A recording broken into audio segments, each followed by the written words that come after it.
बाप बेटी की रुला देने वाली कहानी। मैं सिर्फ आपकी पत्नी नहीं, किसी की बेटी भी हूँ। यह बात आप क्यों भूल जाते हैं? जिस तरह आपको अपने माता पिता की चिंता होती है, मुझे भी ऐसे ही अपने माता पिता की फिक्र होती है। हाँ, वो बात अलग है कि आप मर्द है तो अपना फर्ज निभा लेते हैं, मैं बस अपनी फिक्र दिखा पाती। पूजा अपने पति पंकज से बोल रही थी। पंकज बोले, तुम्हारी माँ की चिंता करने के लिए तुम्हारा भाई भी तो है, ये तुम क्यों भूल जाती हो? हर बात पर इतनी जल्दी परेशान हो जाती हो। तुम्हें पता है ना माँ बाबूजी की अब तुम्हारी हर पल जरूरत है, उन्हें छोड़कर तुम कैसे जा सकती हो? वो बोली, मैं आपकी माता पिता की सेवा में कोई कमी नहीं छोड़ती, पर मेरे बूढ़े माँ बाप का क्या? मेरा भाई भी उनका सेवा नहीं कर सकता तो क्या मैं अपने माँ बाप की देखभाल नहीं कर सकती? इतने भी कठोर मत बनिए, भगवान ने आपको भी बेटी दी है, जरा आने वाले समय को भी सोचिए। और वो वहाँ से चली गई। पूजा के माता पिता बूढ़ा हो चले थे और पूजा के तो भाई जो आपस में संपत्ति के लेकर झगड़ रहे थे, माता पिता के साथ दुर्व्यवहार करते थे। बेचारी माँ अपने मन का दुख बस बेटी से ही ब्याह करती थी और वहाँ पूजा का मन दुखता था और वो चाहकर भी कुछ नहीं कर पाती थी। पूजा के 2 बच्चे थे और दोनों बाहर पढ़ते थे, बहुत ही कम आना जाना होता था। उसके सास ससुर ही साथ में ही रहते थे। पूजा ने एक दिन अपने पति से कहा, मैंने तय किया है कि माँ और पापा को मैं यहीं लाऊंगी। इतना बड़ा घर है, माँ बाबूजी के साथ वो भी यहीं रह लेंगे, दोनों को कंपनी भी मिलती रहेगी और मैं भी निश्चिंत रहूंगी। वो बोले कि तुम समझ रही हो, तुम क्या बोल रही हो? ये दोनों तुमसे संभलते ही नहीं और तुम उन लोगों को बुलाकर रिश्तों को उलझा रही हो और अपना बोझ बढ़ा रही हो। पूजा बोली, माँ बाप किसी के लिए बोझ नहीं होते हैं और मैं आपके साथ रिश्ते में बंधी थी, किसी बेड़ियों में नहीं, कि आपकी खुशी के लिए जीऊंगी और अपने हर रिश्ते को तोड़ दूंगी। पूजा ये कहते हुए जरा भी घबरा नहीं रही थी और आत्मविश्वास भरे स्वर में पूरे घर में गूंज रहे थे। अब आए दिन किसी न किसी बात पर दोनों में बहस होती रहती थी। बातों बातों में पूजा ने अपनी बेटी से बाहर पढ़ती थी, उसे सारी बातें बताती थी। बेटी ने अपने पिता को फोन किया और बोली, पापा अगर माँ नाना नानी को अपने साथ रखना चाहती है तो क्या परेशानी है? जिस तरह आप अपने माता पिता की देखभाल कर रहे हैं उसी तरह उन लोगों को भी कर लीजिएगा। कल को अगर मेरा पति मुझे आप लोगों की देखभाल करने से रुकेगा तो मुझे भी बहुत बुरा लगेगा, शायद मैं भी ये बर्दाश्त नहीं कर पाऊंगी। आप समझदार है, सारी बातें समझ सकते हैं। उसके बाद पंकज 2 रातों तक अपनी बेटी की कही हुई बातों को सोच रहा था। जब घर में कुछ बात होती तो ऐसा नहीं होता था कि बाकी लोगों ने इस बातों से अनजान होते हैं। जब सभी बातों का पता पंकज के पिता को चला तो उन्होंने कहा, बेटा अगर कोई चारा नहीं है तो इसमें क्या किया जा सकता है? बहू का सारा ध्यान वहीं लगा रहेगा, स्वाभाविक है, तो क्या वो हमारी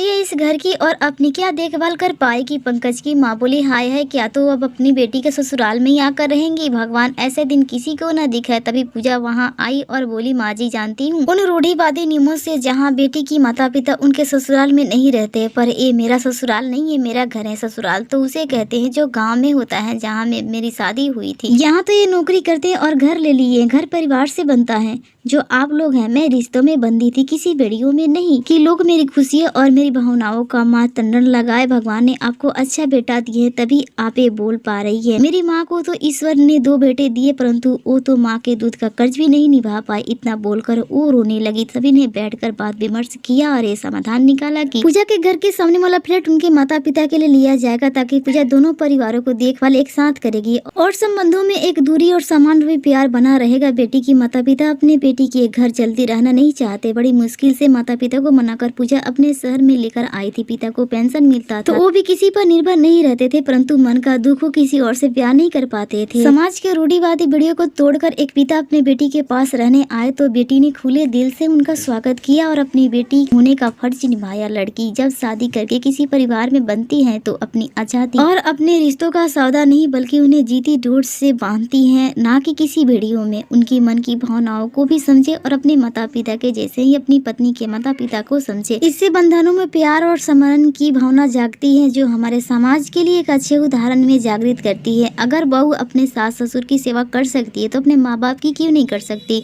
अपने घर में इतनी आजादी तो होनी चाहिए कि वो अपने माँ बाप को कुछ दिन अपने पास रख सके। और अगर आदमी चाहते हैं कि उनकी पत्नी उनके माँ बाप की सेवा करे, इज्जत करे, तो उनका भी फर्ज बनता है कि वो अपने पत्नी के माँ बाप की इज्जत करे और समय आने पर उनका काम आए, अपनी पत्नी के कदम से कदम मिलाकर चले और उनका साथ दे। दोस्तों, आपको ये कहानी कैसी लगी हमें कमेंट करके जरूर बताइएगा। आपको क्या सीख मिली अभी हमको कमेंट करके बताइएगा। और साथ ही और वीडियो देखना चाहते हैं, फुल वीडियो का लिंक डिस्क्रिप्शन में दिया गया, जाकर चेकआउट कीजिए, पूरी वीडियो देखिए। वीडियो पसंद है वीडियो को लाइक और चैनल को सब्सक्राइब करके बेल आइकन को प्रेस कर लीजिए। थैंक यू दोस्तों।